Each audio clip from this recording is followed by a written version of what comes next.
Guys, congratulate ko nga muna kayo kung nakasabay kayo dun sa taya natin sa Super Bowl kahapon na minus 4.5 na Seattle Seahawks. So eto, Joel Embiid, Tyrese Maxey, Philadelphia 76ers versus Portland Trail Blazers ni Deni Avdija.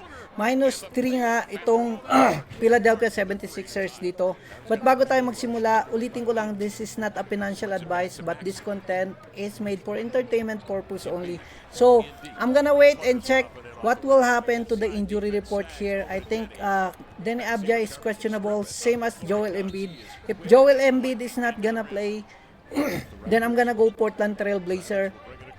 But if Deni Avdija is going to play or both of these players are going to play, I'm gonna go still on Portland Trail Blazers. Bakit kanyo? Kasi itong Philadelphia 76ers, sobra sila mag-commit ng foul. On the other hand, itong Portland Trail Blazers, lalo na si Deni Avdija, sobra naman siyang kumuha ng foul, no? He's learning how to bait some foul. So, that's why I'm leaning Portland Trail Blazers plus 3 home court pa. Tingin ko magiging factor yon. So, yun guys, kung gusto nyo sundan o kontrahin tong pick natin na Portland Trail Blazers, libre lahat gawin ng mga bagay na yan at good luck sa mga talpak nyo.